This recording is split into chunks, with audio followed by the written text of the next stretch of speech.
Hello, everyone, and welcome to the Mental Health Check. I'm your host, Travis, and as always, we have Kimberly Smith with us, our anxiety and life transition coach. Now, we're all making pivots these days. We're all making some different transitions. And as we go into the holiday season, what's a good topic for us to talk about today? I'll give you a Mindset. hint. Yes, I was going to say, I'll give you a hint. We're going to talk about mindset. That's right. And ladies and gentlemen, don't worry, she is prepared. I am not, so it's okay. We got the content coming from this one over here. Nothing Uh, different, right? yeah, Per usual. per usual. Yes, per the usual. Anyway, what should we be thinking about mindset, especially as we go into the holiday season? Yeah, absolutely, Travis. Well, Mhm, thanks for having me again. I love being here. And mindset is incredibly important, not just throughout the holiday season, but mhm. all year round. So this is definitely a topic that you should keep at the forefront of your mind. But you know, the first thing that comes up for me is really our tendency to want to control things, to want to control basically, the behaviors of other people, situational outcomes. There's a lot of perfectionism that thrives in our culture because we all want to be seen as performers. We all want to be seen as, high contributors, whether it's at work or in our family. And we definitely live in a culture that kind of tells you that if you aren't X, Y, and Z, then you aren't good enough, right? So Mm, there's a constant need to keep up, to do more, to be better, right?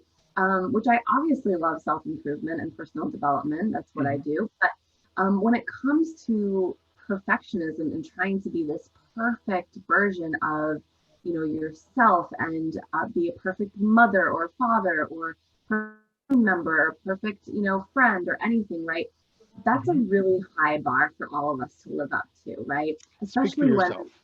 yeah, well, especially when we're trying to live up to really some Yes. unrealistic expectations, right? It's Mm, things that we see in the news, things that we see in the media, things that we see on TV or in movies, right? So when it comes to understanding or really just kind of keeping tabs on our mindset, the first thing that I always want to talk about is the need to control and really understanding that we have very little control, actually. yes, we We do, control our behavior, and that is absolutely it. We do not control other people, called including our manipulation, children. Yes. right? Including our children. Um, and, we don't control situational outcomes either. So Mm, when I refer to situational outcomes, I'm really talking about say you have a big project at work, right? And you put mm, everything into it. You could prepare and then still you could have technology problems or one of the big C-suite executives might not show up or the whole thing's canceled altogether, right? So, you mhm. know, anybody who travels knows, you don't control the airlines. You can do everything right and show up for your flight and still have things feel like they're a mess, right? Yes, ma'am. So once we really understand and accept that we have limited control, we Mhm. can really have a lot more freedom in terms of going into any situation, knowing that, hey, I did my best and really Mhm. letting go, right? Letting all the other stuff go and really not stressing about it because Okay. you don't control that other half of the puzzle. Mhm. Interesting. So you mentioned a lot of keywords that I want to pick up on. Control was one of those things. Perfectionism is another one of those things. But I want to actually start with another keyword that I heard, which was expectations. Those expectations, do you find, because I know where my mind wants to go with this, but do you find that most expectations are actually not accurately communicated? So two different people in the same situation have many different expectations about the same thing. Oh, absolutely. I Okay. mean, this goes for, again, your personal life, your professional Mhm. life.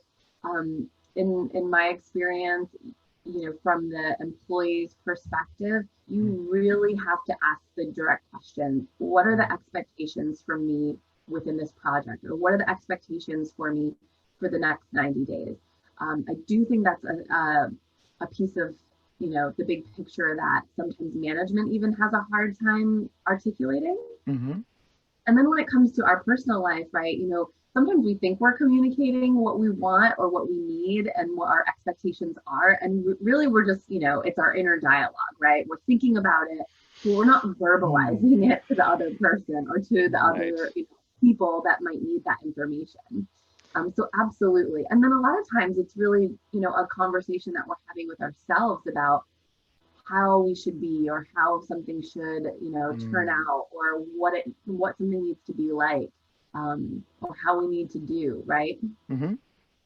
Understood. Yeah. So, expectations, I mean, what you were just describing reminded me of an instance yesterday where my older boy was getting a haircut. His description to the hairstylist was not the same description that he was picturing in his mind, and he did not enjoy his experience at all, and it turned pretty ugly pretty fast. Right. And yeah, so his expectations of what was going to happen and my expectations of his behavior were not exactly met. Yes. A lot of expectations going on in there. Well, there's always an expectation, right? Mhm. If you're going to go somewhere with somebody in public, you don't expect them to embarrass you, right? There are certain things that are more of a cultural norm. So though a cultural norm, I'm sorry, I'm having a hard time speaking today. Um, a cultural norm or what we expect just when we're around people in public. A cultural norm right now is if you're shopping in a grocery store, you're expecting everybody to wear a mask. That is a cultural norm because it's also a requirement pasted on the door. If somebody's not wearing a mask inside there, what do? Right? Everybody has the option to either try to control the situation or steer clear of the problem area, For right? sure. And so how do we make some of those choices about what we should try to control and what we shouldn't? Yeah, I mean, I think that really asking yourself, do I have direct influence over this? What Hmm. is my degree of influence? Hmm. What are the actions that I need to take, around this? Do I need to, offer to do something? Do I need to have a tough conversation? Do I need to maybe, cancel something or, put something else on my calendar? Like, what's your part in it? And if Okay. you can outline that and feel good about doing those things, Hmm. that's really all you can do, right? Hmm. The problem is that a lot of times we're not seeing where, the output is really dependent on other people, right? And then we try and, do things or, to push those other people in that direction when really, it's a it's a call for a tough conversation or what have you, Mm. right? I mean, there's so many different scenarios that this could come up in, but yeah, really understanding what you want and what your part in it is, and then letting go of the rest, right? And moving on, right? Because Hmm. oftentimes we ruminate about these things after the fact, and it consumes so much of our headspace, and then we're distracted from the things that do need our attention, do need Mm. our time, and energy, right? And Okay. that's why perfectionism is so difficult Mm. because when you're so focused on a specific, outcome or a specific, way of things going, and it doesn't happen, Hmm. you can be really derailed. And then, you're really not putting your all into the other things that need your time and attention. So Okay. it can be destructive. It can be destructive. So if you're spending a lot of your mental energy on things that you don't have control over, or something that might have already happened that you can no longer change, um, you're using like you said, a lot of your mental energy. But that kind of brings us to resources that you and I were kind of talking about offline a little bit. Um, what are our three main resources? For managing our mindset. Just anything. Because our mindset, our time, our money are two of the primary Mhm. resources that most people think of. But our mindset has to do with that managing as well, right? So when we're Yeah. thinking about our mindset and we're thinking about perfectionism is not something that we can attain, but it's something that we could strive for, right? Do the best we can, absolutely. Um, Communicate those expectations with each other if there are some. I mean, there's, like I said, we were talking about cultural norms a little bit, but really, what should we be focused on to make that positive change, or to let go of what we can't control? How do we do that? Well, when it comes to mindset, I am a huge advocate for therapy. I Mm. think, having that safe space where All you right, can, let me pull up my virtual couch. Where do I yeah, start, Doc? I think honestly, most people could benefit from therapy, right? I saw a funny meme and it was like, you might benefit from therapy if you're human, right? And honestly, I agree with that.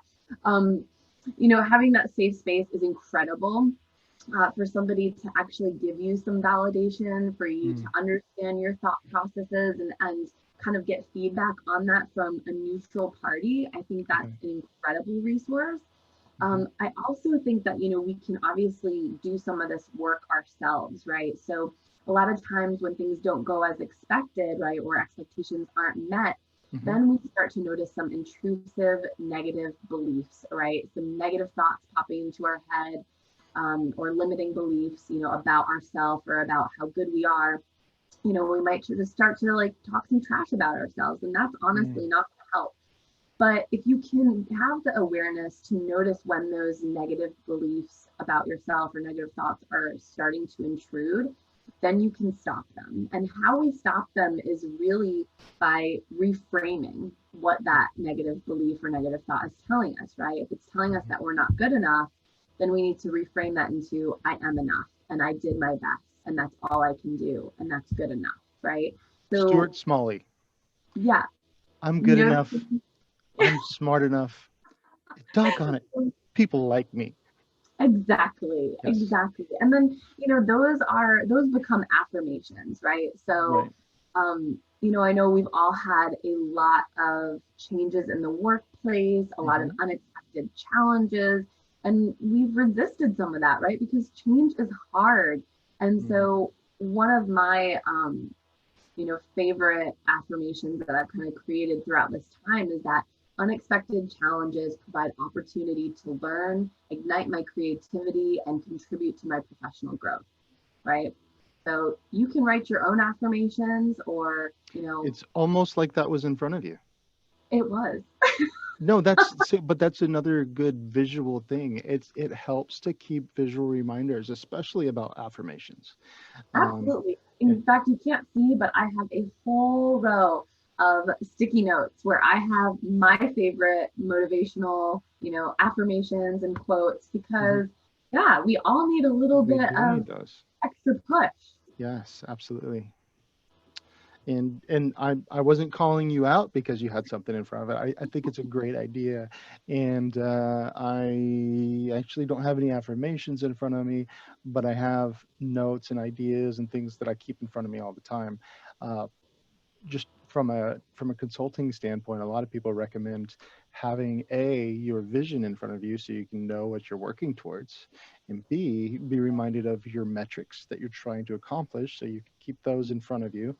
That'll help you with the expectations, and then also with the mindset, the affirmations are really important. The running joke in my office is anytime I hear somebody talking bad about themselves, I say, hey, the only person around here that can do self-deprecating talk is me. You're good enough. You go ahead and do it.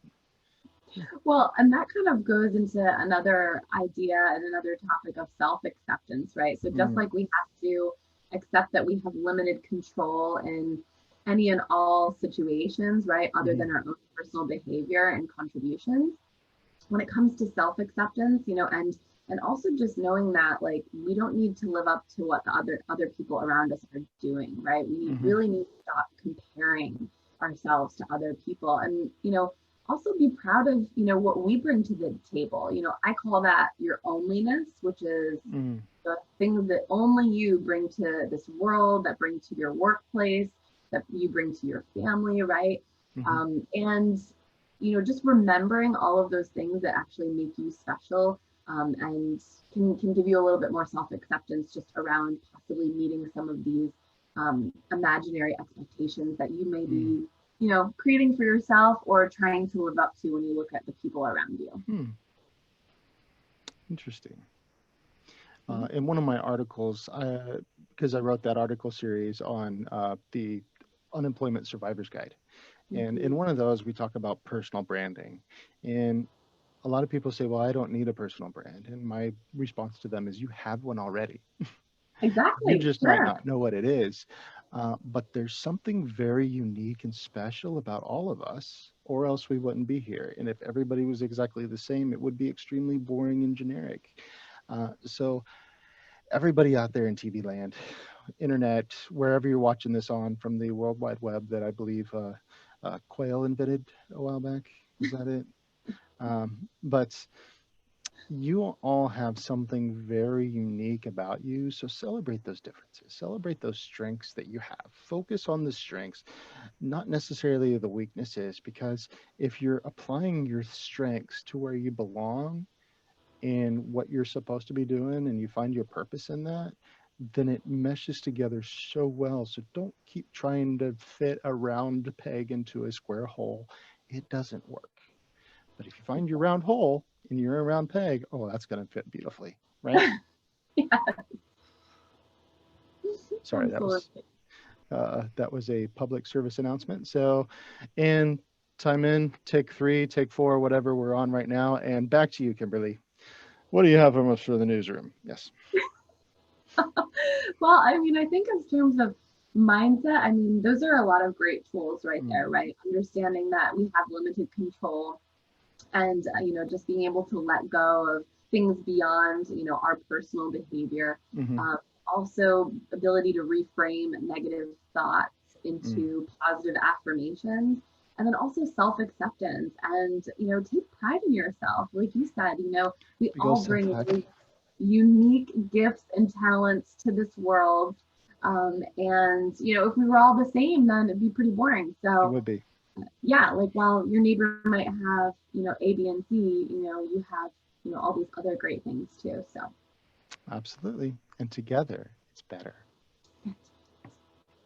All right.